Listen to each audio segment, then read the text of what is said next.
The checkpoint is presented by GM Pharma, the first international multinational pharmaceutical company in Georgia. GM Pharma, to serve those who need it most.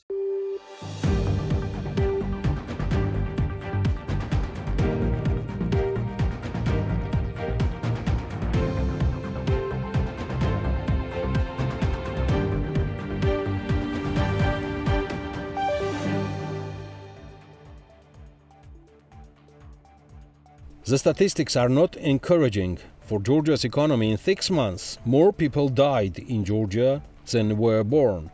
A relatively better piece of news for the country is that during this period, 9,925 marriages and 6,456 divorces were registered. In the second quarter of 2025, the volume of foreign direct investment in Georgia amounted $580 million, which is 12% less compared to the same period of the previous year. At its meeting on September 10, 2025, the Monetary Policy Committee of the National Bank of Georgia decided to keep the monetary policy rate unchanged. The refinancing rate remains at 8%.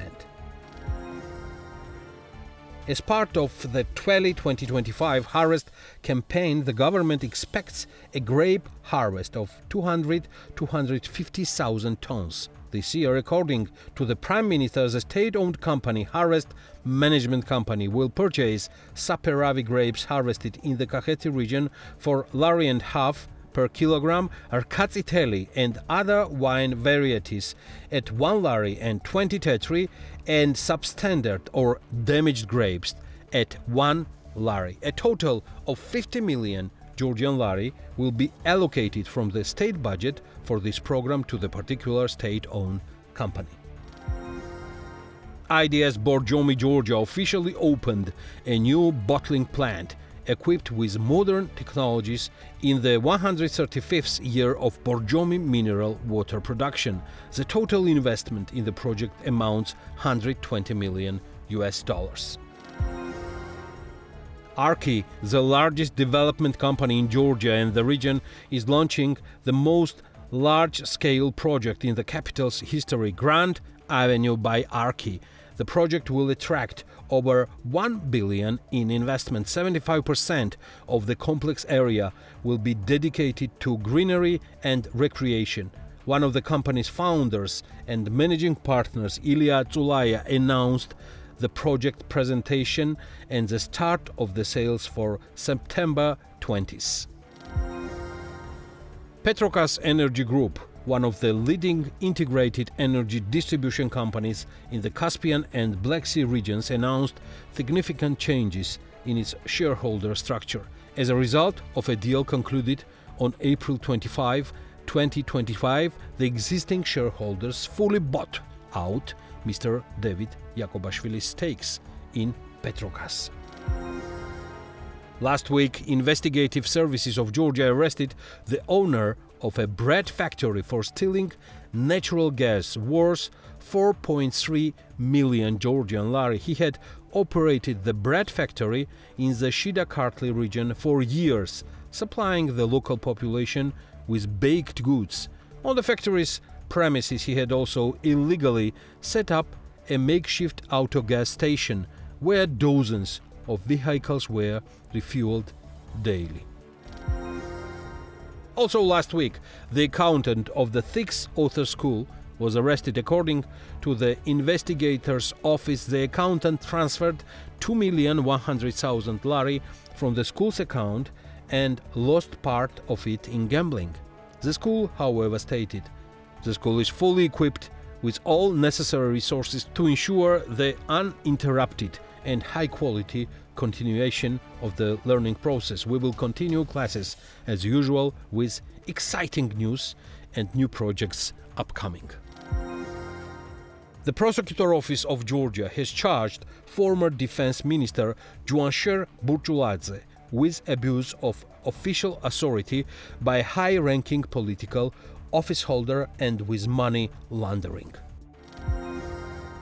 The bank accounts of businessman Georgi Bachiashvili's parents have been frozen. The prosecutor office announced, based on a court order, the accounts and assets acquired by Giorgi Bachiashvili during and after the commission of criminal acts were seized.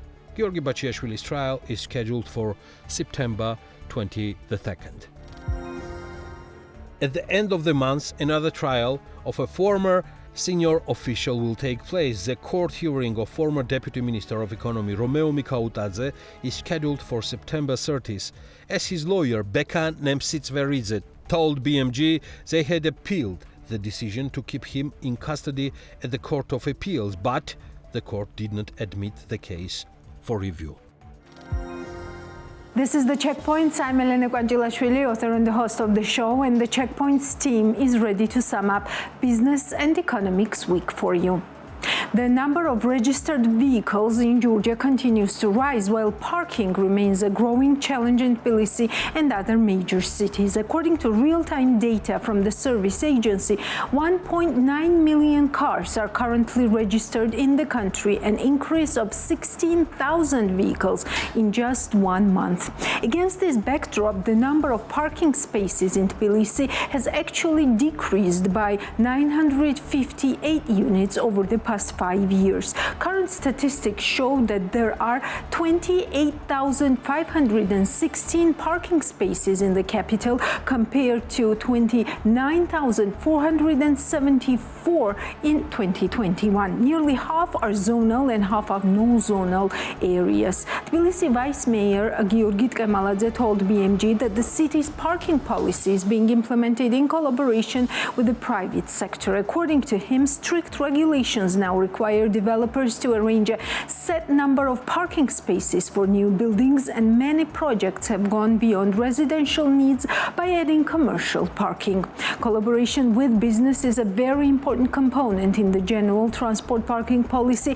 All construction permits very strictly specify parking quantities. This ensures not only parking for residents but also commercial spaces, which is a very good trend, Tbilisi stated. The Vice Mayor also emphasized plans to expand the zonal hourly parking system across the city, calling it an alternative direction for regulating the situation. Meanwhile, revenue from fines for improper parking has surged. In the first half of 2025, more than 7.5 million lari in fines were issued, nearly 3 times more than 5 years ago.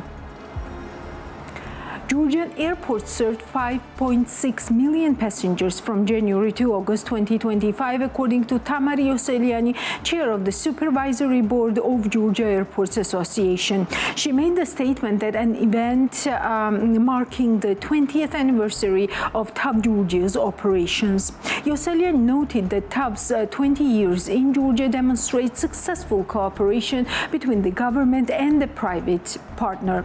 It is significant that TAV airports began operations in Georgia when Tbilisi International Airport handled only about 550,000 passengers annually. Today, we serve more than 5 million passengers each year, she said. She emphasized that the 5.6 million passengers in just 8 months underscores the unprecedented growth of the aviation sector in Georgia.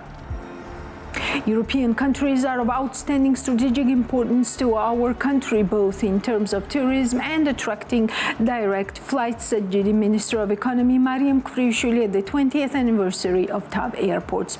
According to her, more than 70 international airlines currently operate in Georgia across 120 destinations, a result of a diversification-based strategy. About 37% of flights from Georgia's 3 international airports are to European countries. Krivishvili highlighted that global brands such as British Airways and EasyJet entered the Georgian market last year, adding stable and fast-growing direct destinations. These routes generate additional tourist flows with high purchasing power. This directly contributes to new job creation both at and beyond the airport and increases state budget revenues, Krivishvili noted. Archi launches its ambitious project, the Grand Avenue, which by Archi represents an investment of over $1 billion. 75% of the development will be dedicated to landscaping and recreation. This is a neighborhood that will offer everything one could wish for: a comfortable lifestyle, inspiration and relaxation. The complex is located on Sotne Dadiani Street next to Dinamo Stadium. An underground tunnel will also be built to connect Grand Avenue directly to Tsereteli Avenue. The project includes premium and comfort class apartments, office and public spaces, co-working areas, indoor and outdoor swimming pools, a paddle center, a modern school and kindergarten, a museum, gastronomic areas and other facilities. The project was designed by renowned architect Wei Yap Oi and international architectural firm Chapman Taylor, with landscaping by Bob Earl, founder of Oculus. On September 20, starting at 11 a.m., Archi will host a major sales event on 32 Sotne Dadiani Street, offering visitors the opportunity to purchase an apartment in Grand Avenue at a special price. Grand Avenue by Archi is a forward-looking real estate investment in Tbilisi that will bring a completely new urban center to the city. What else was new in business this week? Natia Taktakishvili has more. Georgi Ramishvili, founder of Silk Road Group, announced that world-famous architect Kanga Kuma will develop a master plan for the Tsinandali state in collaboration with internationally acclaimed landscape architect Vladimir Durovich. The announcement came during the opening of 7th season of Tsinandali Classical Music Festival. The master plan provides a 5-star hotel, a new concert hall, residential apartments and recreational spaces, including a renovated historic park and a new park designed for children. The plan includes apartments and the spa area near to the vineyards, as well as another 5-star hotel and a concert hall designed by Kanga Kuma, Ramishvili said. Vladimir Durovich will focus on the design of Tsinandali's new park. Construction of the concert hall with a capacity of 1,200 seats is set to begin this year above the Radisson Hotel and is expected to be completed in about a year. Once finished, the estate will host concerts, weddings and events year-round. The Radisson Collection Tsinandali is located in Tsinandali village, a 2-year drive from Tbilisi. Silk Road Group opened a 5-star international brand hotel, Radisson Collection, in Tsinandali estate in 2018. When it comes to choosing a place to live, the decision goes far beyond selecting an apartment or house. It often determines daily routine, community ties and quality of life. In recent years, a new trend has emerged in Georgia's urban landscape. Residential complexes designed not only to provide housing but to redefine the way people live. Among them, Tbilisi Hills stands out for the scale of its ambitions. The project, built in a green zone in the village of Teleti near the capital city, combines natural surroundings with modern infrastructure, offering an alternative to dense and often chaotic urban environment. One of the complex's most distinctive features in Georgia's only professional 18-hole golf course. While such facilities are rare in the region, here serves as both a sporting venue and a social space, regularly hosting tournaments and events. The complex also integrates community-focused services. A restaurant owner at Hills is positioned not only a dining space, but as a cultural venue, hosting yoga mornings, live music and themed gatherings. Security and maintenance are also emphasized. The territory is closed to outsiders and monitored extensively, while dedicated teams manage infrastructure, public spaces and landscaping. Finally, what differs Tbilisi Hills from other projects might be its approach to community building. Events and initiatives aimed exclusively at the residents are designed to encourage interactions, highlighting the importance of neighborly connections and shaping a living environment. In this sense, Tbilisi Hills reflects a broader shift in Georgia's urban development towards residential spaces that combine housing with lifestyle, services and sense of community. Whether such a model will become more common remains to be seen, but for now, this complex offers one of the clearest examples of how living in Georgia is being redefined. Tbilisi's music sense gains a new landmark as Tatuza Jazz Club opens inside the Telegraph Hotel, supported by TBC Concept. The club is named after legendary Georgian bassist Thomas Tatuza Kurashvili, considered the founding father of Georgian jazz. The grand opening will take place on September 16 with an event performed by 3 international jazz icons, Stanley Clarke, Kobakhidze and Dennis Chambers. Tickets are already on sale with special offers available: 20% discount with a Tbilisi WM Visa card and 50% discount with a Tbilisi Concept Visa card. The club's design combines arts of world-class technology. Famous French architect Javier Fabre crafted the space using the rare materials to achieve outstanding acoustic. Georgian designer Ketusa Qurashvili created the interior. Tatuza Jazz Club's artistic direction will be shaped in collaboration with Eastern promoter Joel Chris and Lasha Gochiashvili. With these partnerships, Tatuza Jazz Club aims to host world-known artists and guide it in a new musical era in Tbilisi. Wages in the construction sector have been steadily increasing over the past 3 years, becoming one of the main factors behind higher construction costs, according to Besortoide, director of development company Archi. He explains that the shortage of skilled labor is forcing business to raise salaries, which significantly impacts costs. Construction is growing, permits are being issued, but due to staff shortage, wages increase also every year. The sharpest growth in material costs was recorded in 2022, but today wages remain the main driver of higher expenses, Ortoidze said. According to Justat, in July 2024, construction cost index rose by 5.6% year-on-year, with wages increasing 22.5% and construction material price rising 1.5%. Since February 2022, the index has grown by 25%. As for real estate prices, Ortoidze does not expect them to decline in the coming years. Sales prices are tied to expenditure value. Unless costs fall, prices cannot decrease, unlike rents, which surged unnaturally between 2022 and 2023 and had room to correct. Sale prices remain firmly linked to construction costs, he explained. Businessman Thomas Gayashvili has started construction of a 5-star hotel and casino in Tbilisi at Russaveli Avenue in the building of former Ministry of Communications. The project, permitted by the Tbilisi Architecture Department last year, is expected to cost up to $80 million USD. The hotel will occupy land plot of 3,400 square meters owned by LLC Marili 2020, fully controlled by Gayashvili, who is also a founding partner of Georgian Airways. The current building serves as the airline's head office. The new project will expand toward Lesia Ukrainka Street, preserving the historical facade along Russaveli Avenue while matching the style in the new extension. The building will have 11 floors and a courtyard in the center. Alongside the casino, the complex will feature commercial spaces and a rooftop swimming pool. The hotel will have 200 rooms in total. Saloni, an international furniture brand operating in more than 70 countries with 177 existing branches, has officially entered the Georgian market.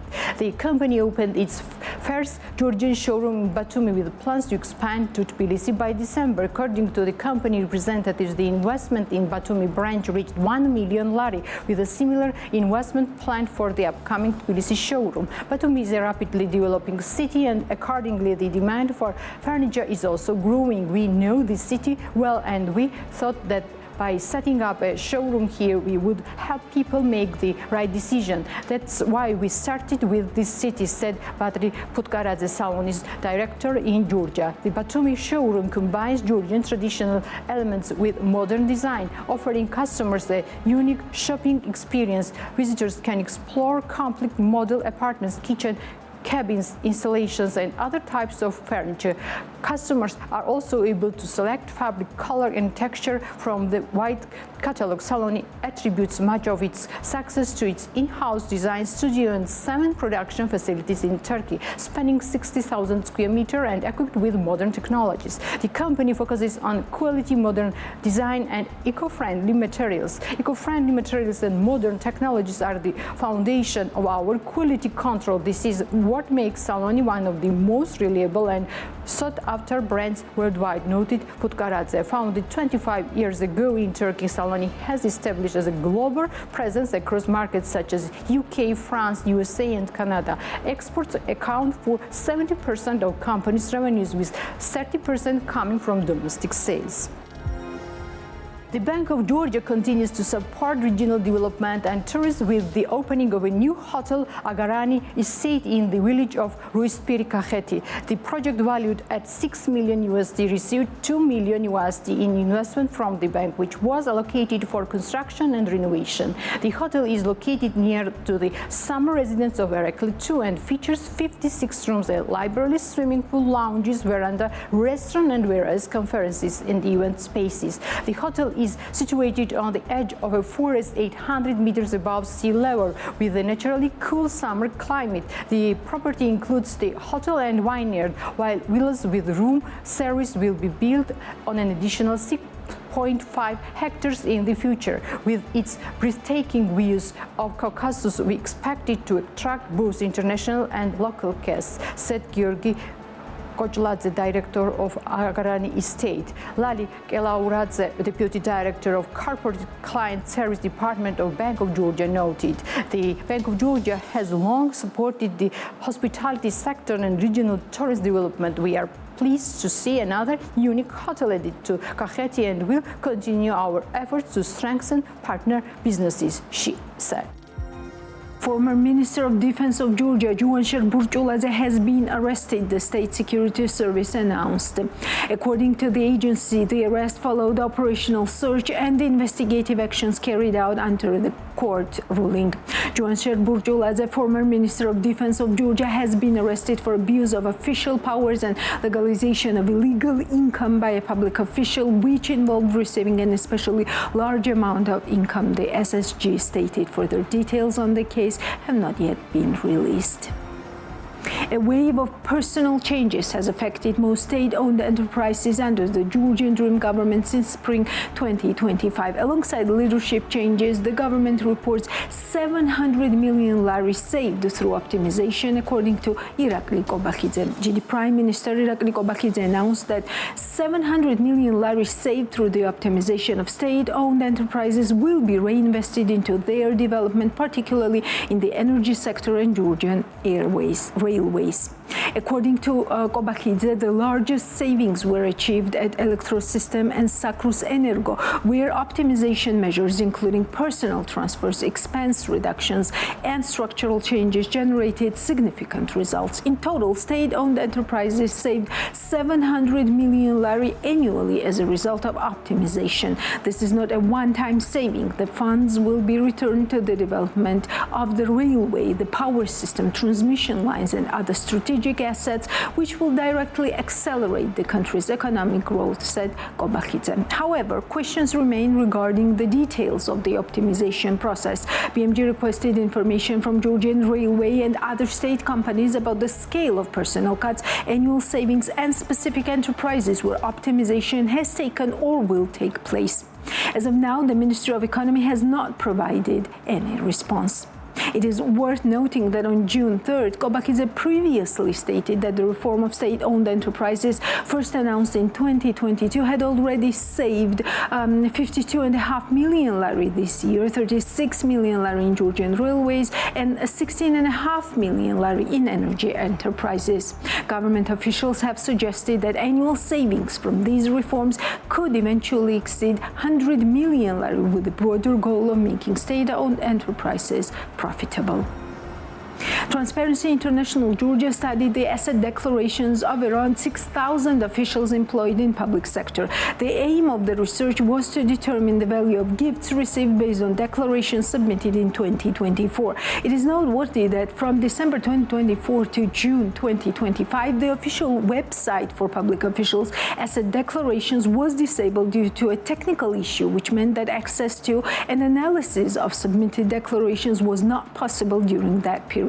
To prevent illicit enrichment, public officials are obligated to declare any gift received by them or their family members in their asset declarations if the value exceeds 500 lari. They are prohibited from accepting any gift that may influence the performance of their official duties or exceeds 5% of their annual salary. The restrictions do not apply to gifts received by public officials from family members or close relatives. While this exception may seem logical, it also poses a risk. In the absence of proper oversight, it can become a loophole in the law which dishonest officials may exploit to launder income obtained illegally. In other words, to declare income received in violation of the law as a gift from a family member or a close relative. Therefore, it is crucial that in every case where a public official declares a large gift, whether it be a significant amount of money, high-value items, or service, the Anti-Corruption Bureau should investigate whether there may be an attempt to legalize illicit income. In 2024, around 6,000 public officials submitted asset declarations. These declarations cover gifts received during 2023, and the data reveals that 308 officials received gifts totaling 22 million lari in value during that year. Public officials most often received gifts in the form of cash. In 2023, 303 individuals, according to TI Georgia, received a total of up to 16 million lari, averaging about 53,000 lari per person. However, the amounts of cash gifts vary, and among them, 55 officials received more than 100,000 lari each. Additionally, officials declared 47 units of real estate as gifts, of which 33 are residential houses and 14 are land plots. The gifts also included 21 vehicles and 6 firearms.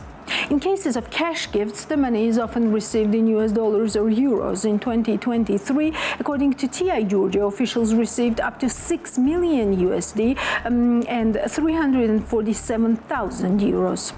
By total value, 72% of the gifts, which amounts to around 16 million lari, were received from parents. Up to 2 million lari worth of money or items were received from relatives. In total, 1.6 million lari was gifted by brothers or sisters and 1.1 million lari by children.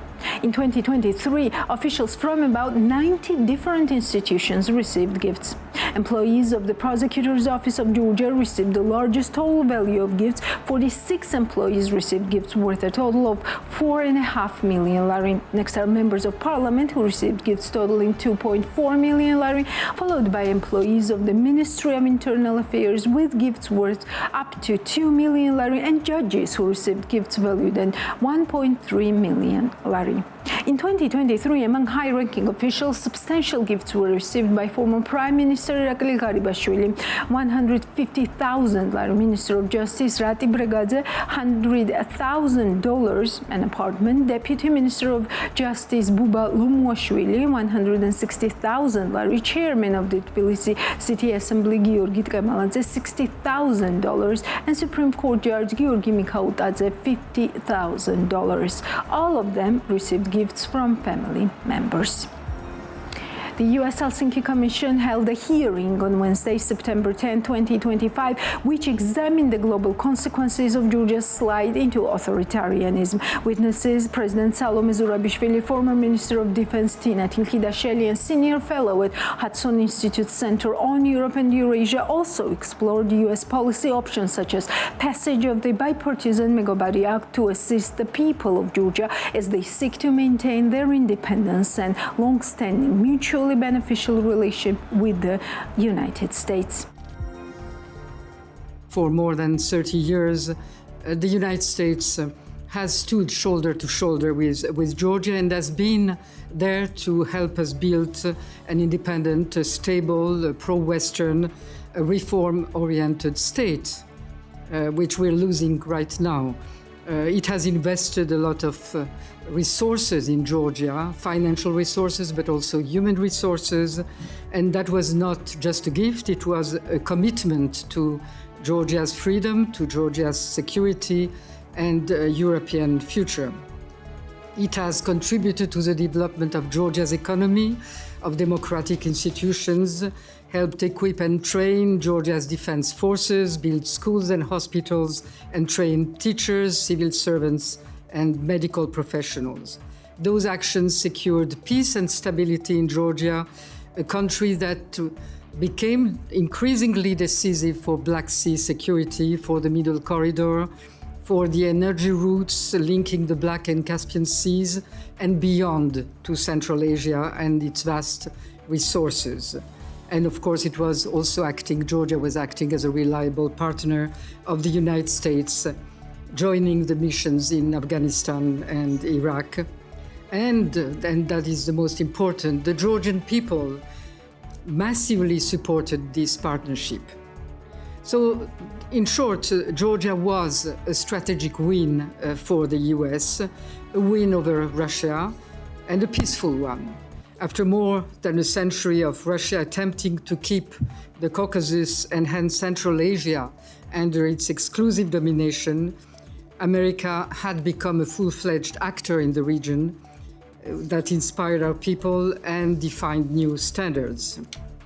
Today, for the first time in more than 3 decades, the ruling regime in Georgia has turned its back to this partnership, distancing and isolating both itself and the country from its trusted ally, while increasingly aligning itself with the United States adversaries. Without Georgia, there is no free corridor. Lose it, and door opens to Russia, Iran, and China.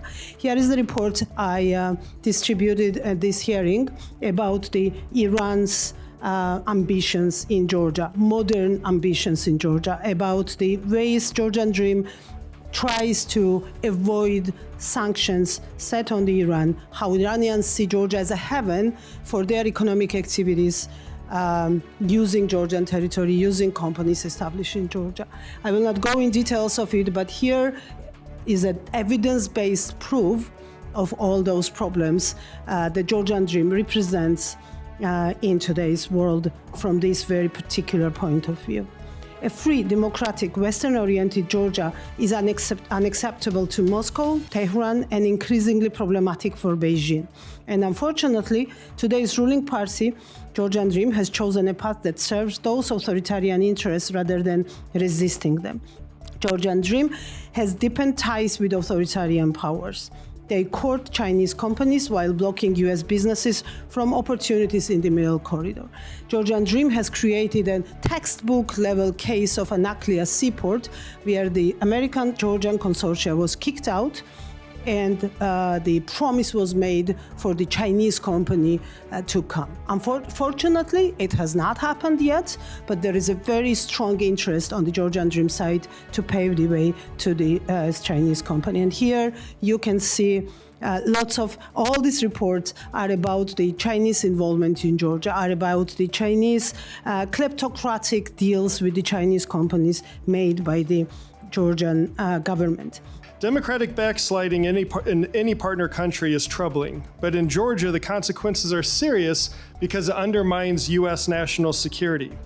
In recent years, as you've heard today, the Georgian Dream has embraced a Kremlin-aligned worldview. It has claimed that NATO enlargement was responsible for Russia's invasion of Ukraine. It has criticized Western sanctions while at the same time increasing trade with Moscow. And this has made Georgia an economic gray zone through which sanctions are circumvented. It has also made it difficult for volunteers from Georgia to go to Ukraine and fight, and those that do are often harassed when they get home. But Mr. Chairman, there's also the issue of Tbilisi's cozy relationship with Iran. In July, the Georgian deputy foreign minister actually went to the Iranian embassy to sign a condolence book honoring those killed during American and Israeli airstrikes. Earlier this year, a Georgian national was convicted in a U.S. federal court for his role in an assassination plot directed by the IRGC against an Iranian-American journalist. In a separate case, another Georgian national was arrested in neighboring Azerbaijan after being recruited by the Quds Force to help carry out an attempted assassination of a Jewish leader. Open source evidence suggests that the Al-Mustafa International University, sanctioned by the U.S. Treasury for its ties to the IRGC, operates at two different locations inside Georgia. These examples show how the Georgian Dream's willingness to get closer with the Islamic Republic has created space for its intelligence services and proxies to operate more freely in the country. Georgia's deepening ties with Beijing are also concerning, as you've just heard from my fellow witness. The Prime Minister described China as one of the best examples of state modernization, suggesting that it offers a positive model for other global powers. At a time when many European countries are pushing out Chinese investments, Georgia is moving in the opposite direction.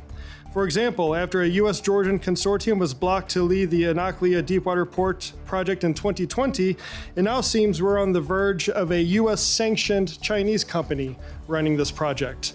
This could hinder the Trump administration's efforts to access rare earth minerals in places like Central Asia. In the telecommunications sector, the trend is equally concerning. An estimated 70 to 80% of Georgia's government institutions use surveillance cameras made by Chinese firms, while Huawei is embedded throughout Georgia's telecom networks. Now, as a small country on the Eurasian landmass, it is natural for Georgia to want to seek cordial relations with Beijing. But what is alarming is the amount of enthusiasm at which Georgian Dream officials show as they pursue their closer relationship with China. Now, this geopolitical assessment leads to three questions. Why, as Russian influence wanes across much of the post-Soviet space, is Moscow now more influential in Georgia? How is it that the Islamic Republic of Iran is able or even allowed to operate so effectively in Georgia? Why, while Europe pushes out Chinese involvement, does Georgia appear to welcome Beijing? According to the U.S. Helsinki Commission, Georgia was once a core U.S. partner and a beacon of freedom in the Caucasus, but today the ruling Georgian Dream Party is dragging the country back into Russia's orbit and deepening their relationship with China and other U.S. adversaries. The Helsinki Commission says in a statement that over the past few years, Georgian Dream has crippled Georgia's institutions and further undermined Georgia's sovereignty by courting Chinese investment while blocking U.S. businesses from Middle Corridor trade and access to Central Asian rare earth minerals. According to the Commission, they have jailed opposition, used violence against peaceful protesters, and refused to relinquish their grip on power after elections widely viewed as illegitimate. This poses an immediate and serious threat to U.S. interests in the region, Helsinki Commission says. Georgian Dream government, through rigged elections in Georgia, is dragging the people of the Republic of Georgia into dictatorship, stripping away their sovereignty and condemning them to poverty. It's betrayal, stripping away their sovereignty and condemning them to poverty. It's betraying the country's traditional allies, including the United States, which so appreciates our joint service together militarily around the world. And the Georgian troops were just so positive without caveats to defend themselves and defend American troops and defend Western interests for freedom and democracy. It's betraying to our allies, and this is undermining the good faith support from the United States, which for decades has invested heavily to help the Republic of Georgia build a free, prosperous, and democratic state for its dynamic citizens.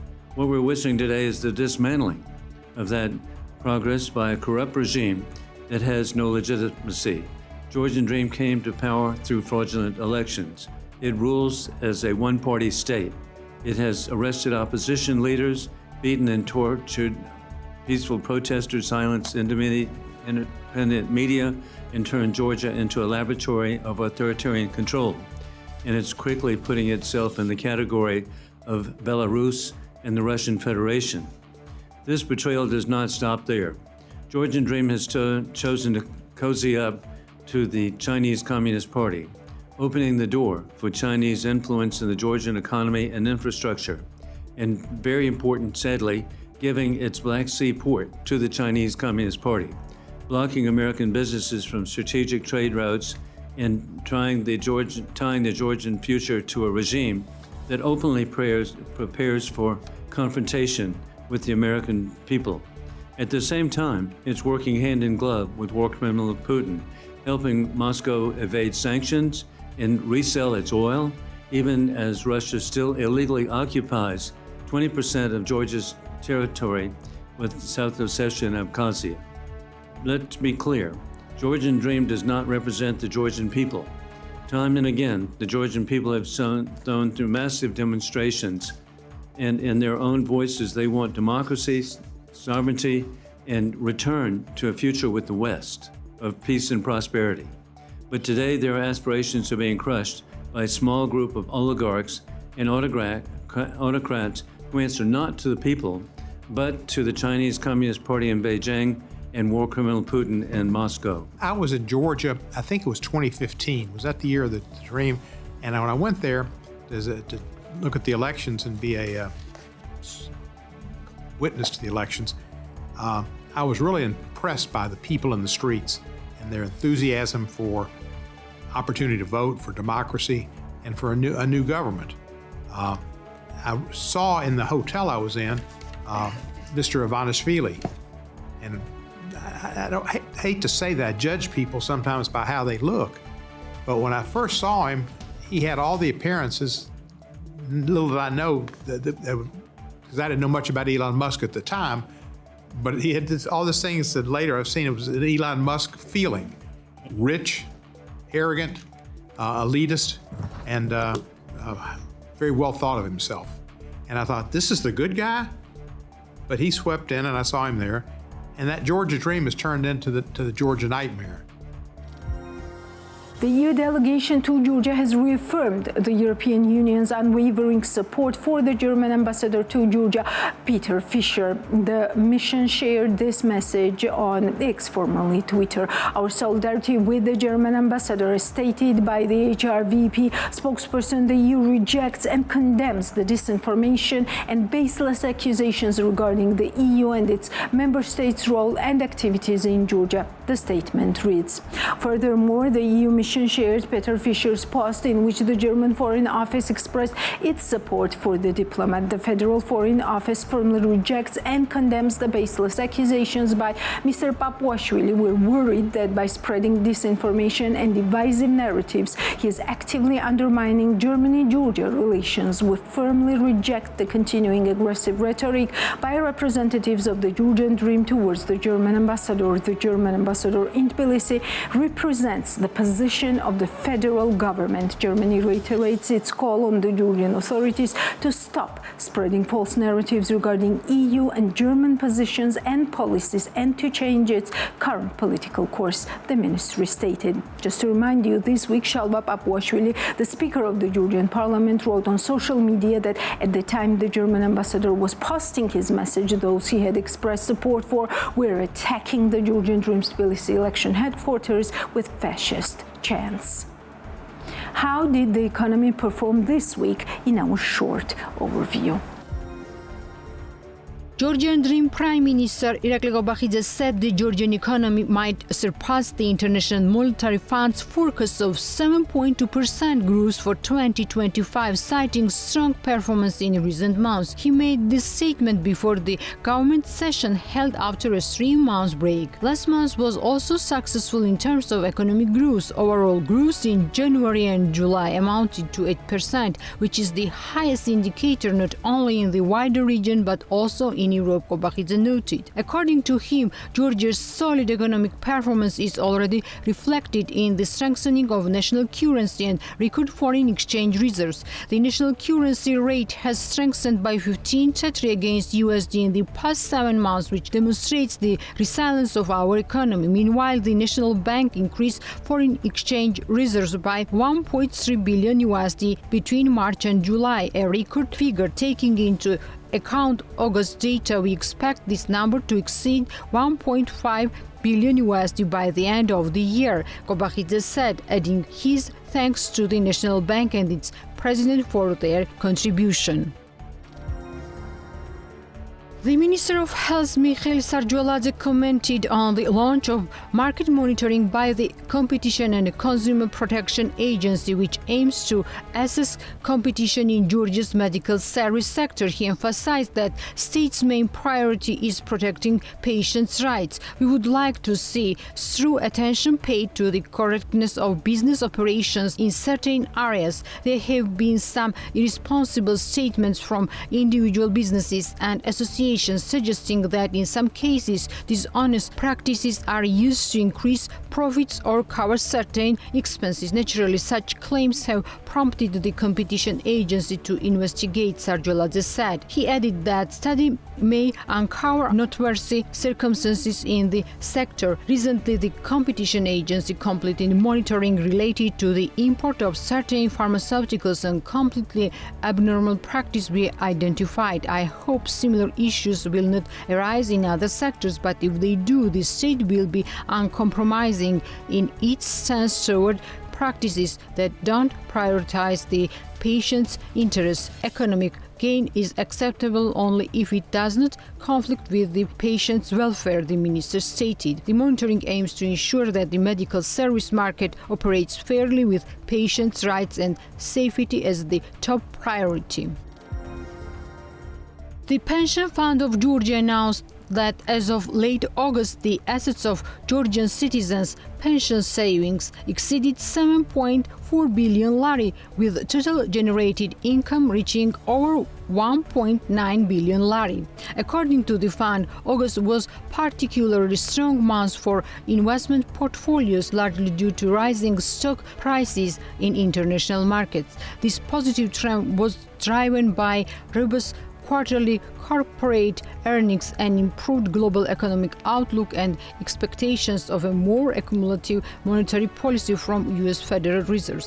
Among the fund's three investment options, the dynamic portfolio delivers the highest month growth at 1.98%. The balanced portfolio increased by 1.51%, while the conservative portfolio rose by 1.22%. In terms of long-term performance, the dynamic portfolio also leads since the launch of these investment options in August 2023. Its annualized return stands at 13.8% compared to 12.7% for the balanced portfolio and 11.6% for conservative option. As of August 31, the pension scheme counted 1,667,000 registered participants. Out of these, 22,834 individuals have already benefited from their accumulated pensions, with payouts totaling 100.3 million lari.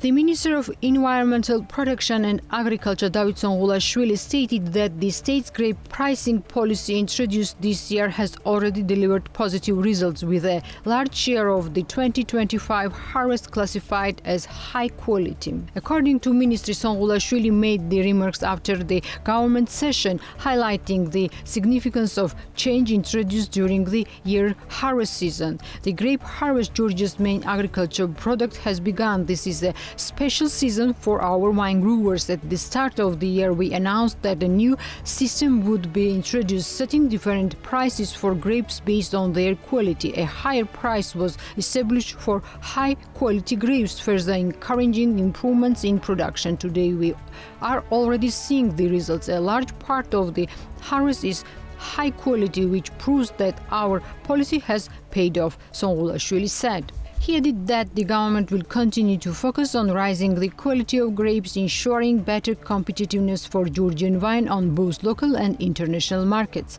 In the coming years, the emphasis will be even more on high-quality grapes. I can already say that 2025 harvest will be exceptional, the minister noted.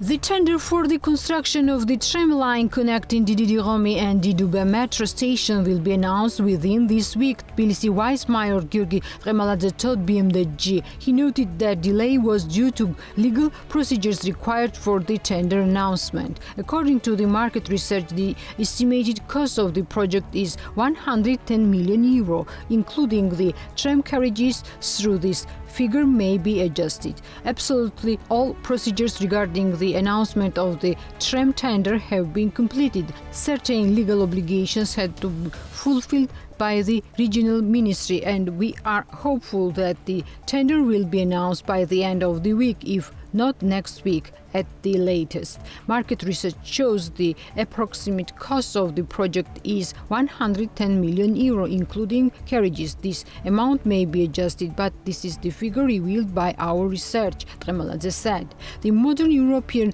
standard tram line will span 7.5 kilometers, connecting Didi-Romi with Didube metro, featuring 11 stops and 10 tram carriages. Market research for the project was initially announced in March 2025.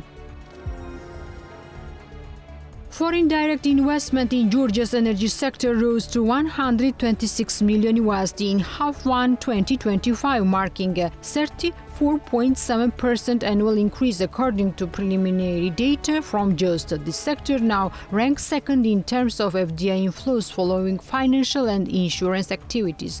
Overall, FDI in Georgia amounted to $763 million during January and June period, reflecting 15.5% decline compared to the same period last year. Despite this decrease, energy stood out as one of the few sectors to record growth. Justice data shows that Czech Republic accounted for 70.1% of energy-related FDI, investing approximately $75.7 million.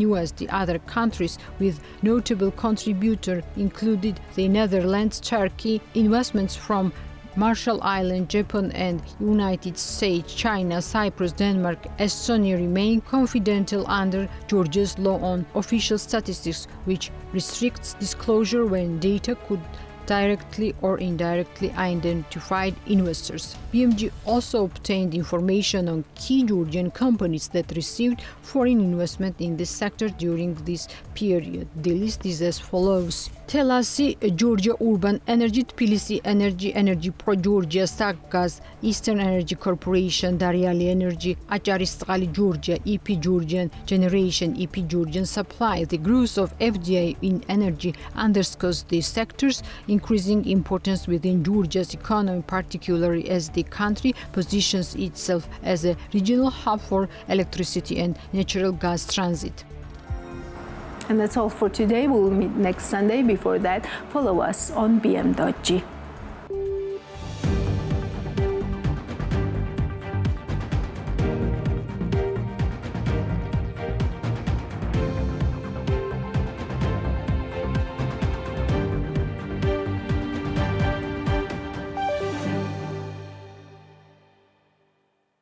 The Checkpoint is presented by GM Pharma, the first international multinational pharmaceutical company in Georgia. GM Pharma, to serve those who need it most.